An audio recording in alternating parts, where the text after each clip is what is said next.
Rectal prolapse আমি এর আগে আমার দুটো ক্লাসে একটা ক্লাসে আমরা আলোচনা করেছিলাম হেমোরয়েড নিয়ে মানে অ্যানাল ডিজিজ নিয়ে। তার মধ্যে আলোচনা করেছিলাম ইন্টারনাল ডিজিজ যেগুলো আছে তার মধ্যে হেমোরয়েডস নিয়ে আলোচনা করেছিলাম, আর একটা আলোচনা করেছিলাম প্রোক্টাইটিস, এই দুটো নিয়ে। 3 নম্বর হচ্ছে রেকটাল প্রলাপস। এই যে প্রলাপস, এইটার বাংলা আমাদেরকে জানতে হবে যে প্রলাপস কি জিনিস, প্রলাপস মানে কি। নাসের, প্রলাপস মানে কি? স্থানচ্যুতি নাকি? প্রলাপস স্থানচ্যুতি। রেকটাল এইটাকে আমরা সহজ করে দিই অ্যানাল, মলদ্বার। মলদ্বারের ভিতর থেকে কোনো কিছু যখন বের হয়ে আসে এটাকে বলা হয় স্থানচ্যুতি। নিজের জায়গায় ছিল, নিজের জায়গা থেকে সে সরে আসছে, বের হয়ে আসছে। এই বের হয়ে আসাটা পূর্ণ হয়, অর্থাৎ আমার মলদ্বার যত মোটা ঠিক তত মোটা আকারে বের হয়ে আসে, এটা পূর্ণ। কি একটা হলো আংশিক, একটা হলো আভ্যন্তরীণ, যেটা রেকটাল প্রলাপসের একদম প্রাথমিক অবস্থা। তাহলে রেকটাল প্রলাপস কি? রেকটাল প্রলাপস হলো এমন একটি অবস্থা যেখানে রেকটামের শেষ অংশ বা কোলনের শেষ অংশ, তারপরে রেকটামের যে দেয়াল আছে সাইডগুলো, ওগুলো ফুলে বের হয়ে আসে। পুরোটা বের হয়ে আসে অথবা আংশিক বের হয়ে আসে, অথবা বের হয় না কিন্তু স্থানচ্যুতি হয়ে ঝুলে থাকে। এটা আমার রেকটাম, এখানে থাকার কথা, সে এখানে এসে ভাঁজ ভাঁজ হয়ে আছে কিন্তু বের হয়নি। এটাও হচ্ছে রেকটাল প্রলাপস, স্থানচ্যুতি। স্থানের পরিবর্তন হলেই সেটা রেকটাল প্রলাপস। রেকটাল প্রলাপস বলে দিলাম 3 প্রকারের। একটা হচ্ছে পূর্ণ, কমপ্লিট, যেটা মলদ্বারের ফুটো যেমন এত বড়, ঠিক ওইটাও পুরোটা আকারে বের হয়ে আসে এইরকম ভাবে, এটা হচ্ছে পূর্ণ। আরেকটা হচ্ছে আংশিক, এটা মলদ্বারের যে কোনো একটা অংশ থেকে সে বের হয়ে আসতেছে, বাইরে ঝুলে যাচ্ছে। আর একটা হচ্ছে এটা মলদ্বার, এটা মলের নালী, এই নালীর এইখানে ছিল কিন্তু এখান থেকে বের হয়ে এসে সে ভাঁজ ভাঁজ হয়ে মলদ্বারের ভিতরে আছে। এটার কারণে পেট ব্যথা হচ্ছে, পায়খানা করে তৃপ্তি পাওয়া যাচ্ছে না।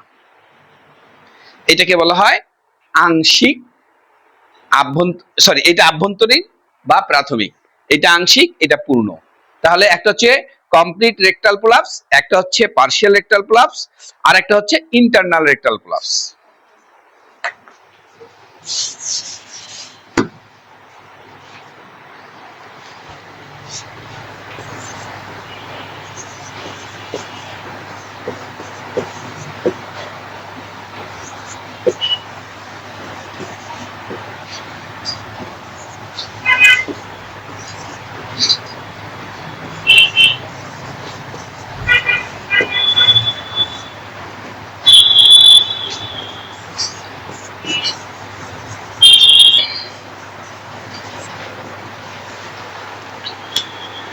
Complete rectal prolapse, partial rectal prolapse, internal rectal prolapse, এই 3 ধরনের রেকটাল প্রলাপস হয়ে থাকে।